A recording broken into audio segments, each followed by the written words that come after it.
Moi, on m'a demandé de parler en fait du désir d'enfant, la parentalité. C'est un sujet qui me tient à cœur depuis un moment. J'ai pas été la seule à être investie dans cette problématique. C'est une histoire qui remonte déjà à plusieurs années.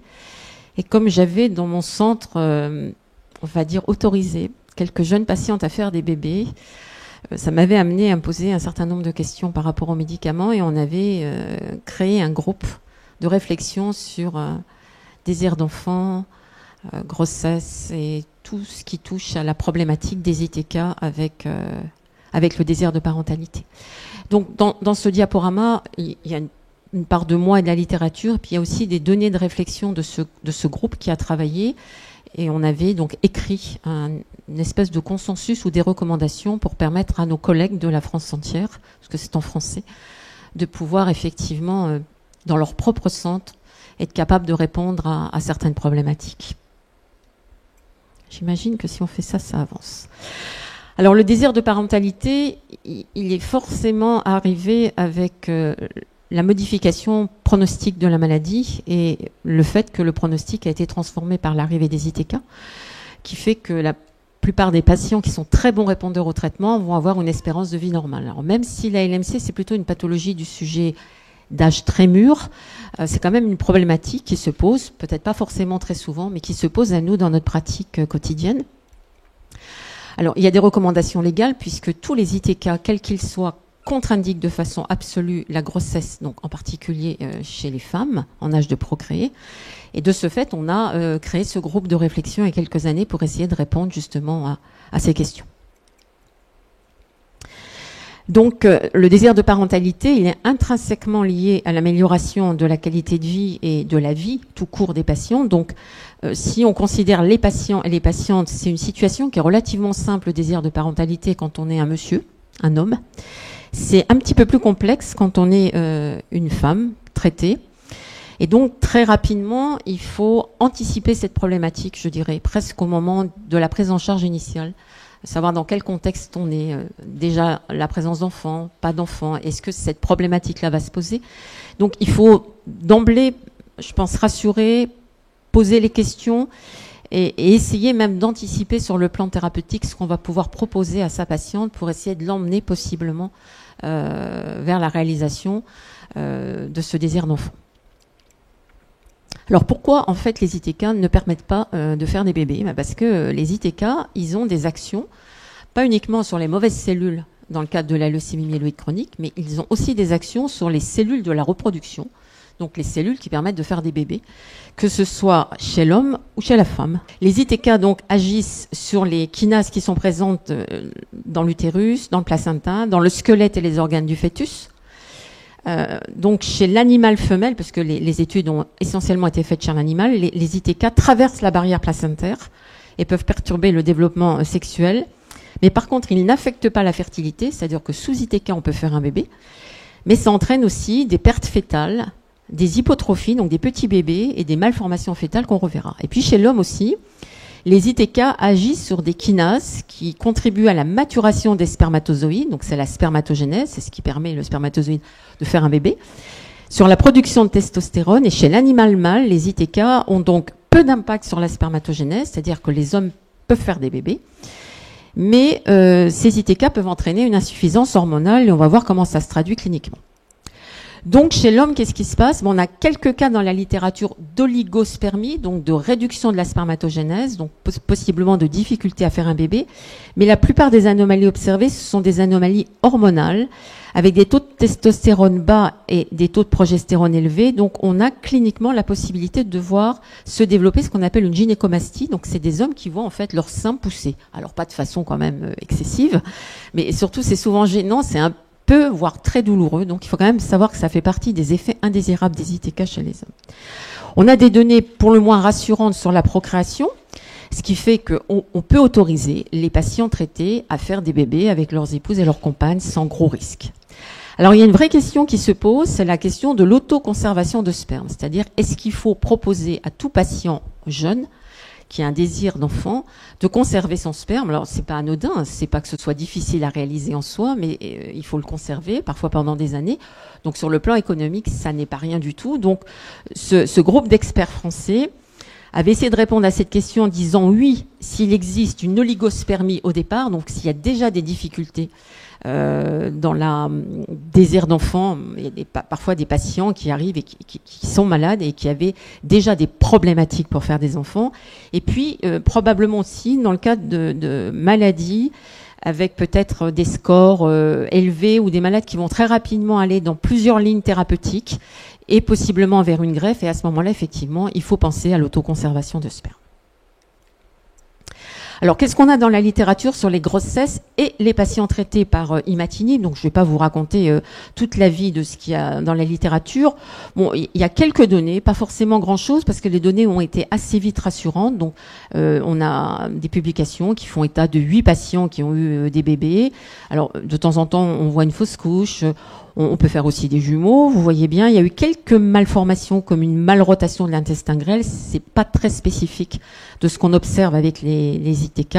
Dans tous les cas, en tout cas, on a dans la littérature des évolutions favorables avec des enfants qui naissent en bonne santé, sans malformation grave. On n'a pas forcément beaucoup de recul. Hein. C'est la problématique de ce genre de situation, c'est qu'on traduit ce qui se passe de façon immédiate. Et il faudrait parfois revenir à plus long terme pour savoir s'il y a un développement normal chez les enfants. Donc c'est des choses que nous, on vit dans notre quotidien. On peut dire qu'avec le recul, les enfants en général vont tout à fait bien.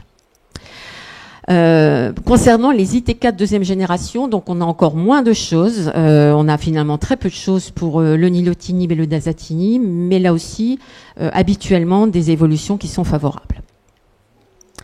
Pour les femmes, c'est un petit peu plus compliqué. Donc, on n'a pas d'infertilité féminine. Dans le cadre légal, les ITK sont formellement contre-indiqués parce qu'ils ont un effet tératogène avec des malformations des os frontaux et pariétaux. Ça donne des encéphalocèles et des exencéphalies, donc ce ne sont pas des petites malformations. Et donc chez les femmes, en âge de procréer, il y a une contraception qui est absolument obligatoire.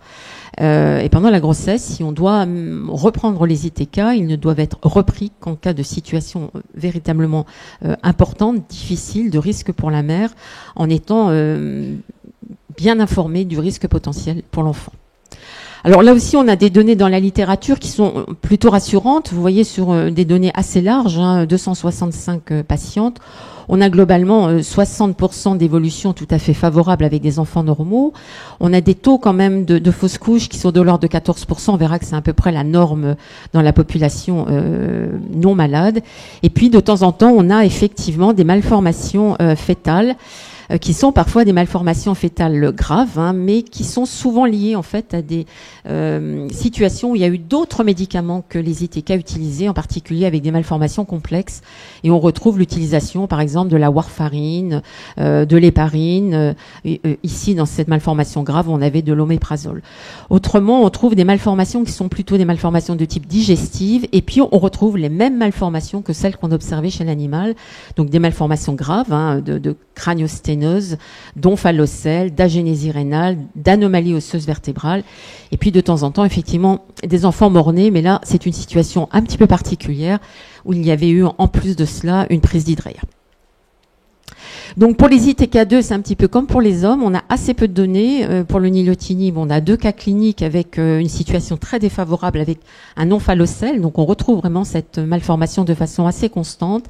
Et sous dasatinib, on a aussi un certain nombre de cas avec des évolutions qui ont été parfois des évolutions un petit peu difficiles, mais dans des phases accélérées de la maladie. Et la plupart du temps, en fait, les traitements ont été arrêtés et on a quand même eu des naissances tout à fait normales. Pour l'allaitement et l'accouchement, donc l'accouchement peut se faire de façon tout à fait normale. On peut utiliser une anesthésie pour la péridurale, il n'y a pas de problème. Par contre, l'allaitement est formellement contre-indiqué sous ITK puisque même s'il y a très peu d'études dans la littérature, en fait, le médicament passe de façon très abondante dans le lait maternel. Donc, il faut préconiser, bien sûr, le refus de l'allaitement si la patiente doit reprendre dès l'accouchement l'ITK. Par contre, si l'état hématologique est satisfaisant, on peut poursuivre l'arrêt thérapeutique et autoriser l'allaitement chez la patiente. Il y a un petit point important, c'est que si on a pris un relais thérapeutique avec de l'interféron, il faut surtout s'assurer que la patiente n'est pas sous interféron pégylé, qui lui est formellement contre-indiqué chez le nouveau-né et chez l'enfant de moins de 3 ans à cause de l'incol basilique. Donc il vaut mieux éviter d'avoir de l'interféron pégylé. Voilà, donc les conclusions sont plutôt rassurantes. Le taux de fausse couche, vous voyez, c'est à peu près la population normale. Les malformations retrouvées, ce sont celles observées chez le rat. Alors, une particularité pour l'omphallocèle qui est quand même très fréquent, 3 cas pour 125, alors que dans la population normale, c'est 1 cas pour 3 à 4 000 naissances. Et puis l'allaitement à proscrire. Alors, en pratique, on a 3 situations de LMC et grossesse. On peut avoir un diagnostic de leucémie myéloïde chronique qui va être fait au cours d'une grossesse. C'est-à-dire, c'est une jeune femme qui est enceinte et on découvre en fait la maladie au cours de la grossesse. C'est une situation un petit peu particulière. C'est assez peu fréquent. Il vient d'avoir une publication sur des guidelines en mai 2014, savoir ce qu'il faut faire. On peut être ou pas d'accord, voilà, parce que laisser monter des globules blancs et des plaquettes, c'est pas forcément une bonne idée. Alors ensuite, les seules options thérapeutiques, si on veut garder la grossesse, et le médicament qui est autorisé, c'est l'interféron. Ça veut dire qu'on peut tout à fait laisser cette jeune femme aller jusqu'au bout de sa grossesse, alors même que le diagnostic de la maladie est posé au cours de la grossesse. Et puis les 2 situations particulières autres, ce sont des patientes qui sont déjà diagnostiquées, qui sont en cours de traitement par ITK et qui vont avoir un désir de grossesse. Alors en fait, il y a 2 situations.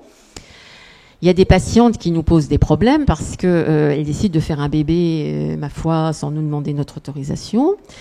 Donc ça, c'est un petit peu difficile et il faut tenir compte à ce moment-là de l'état hématologique de la maman et des risques évolutifs liés à l'arrêt de traitement parce qu'il va falloir arrêter le traitement et des risques potentiels pour le bébé. Donc la plupart du temps, dans la littérature, on a des expositions assez courtes aux médicaments et on sait que le risque malformatif, il est surtout très important pendant l'organogénèse, donc les 3 à 8 semaines après la conception. Ça fait 2 mois. En tout cas, dans toutes les situations, il faut arrêter de façon immédiate l'ITK. Et ce qui est théoriquement préconisé, c'est l'interruption thérapeutique de grossesse, dans la mesure où il y a une exposition aux médicaments. Alors après, ça reste une mesure de prudence.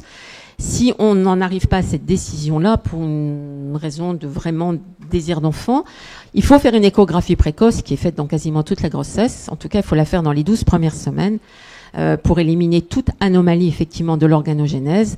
Et si cette échographie est normale, on peut considérer qu'on peut mener à terme cette grossesse. Et puis après, ça va dépendre effectivement de l'état hématologique de la maman.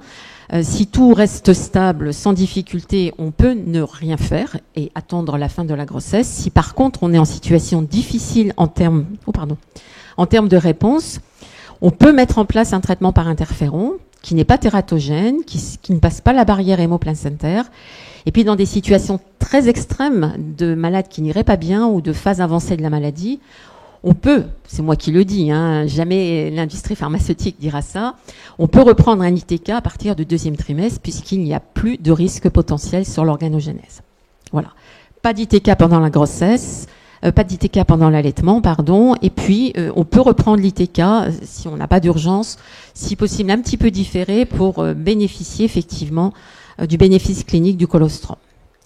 Dans les grossesses programmées, c'est quand même tout à fait l'idéal. Alors, il faut prendre en compte 2 choses, bien sûr, le bon développement du bébé et la maladie de la maman. Donc, il faut, dans ces situations-là, interrompre le traitement par ITK avant la conception. Il faut prendre en compte l'état hématologique de la maman. Donc, si possible, il vaut mieux programmer une grossesse quand la situation hématologique de la maman est satisfaisante. Donc, une réponse moléculaire complète ou, à défaut, une réponse moléculaire majeure, ça vous parle un peu, ces termes-là, stable pendant au moins 2 ans.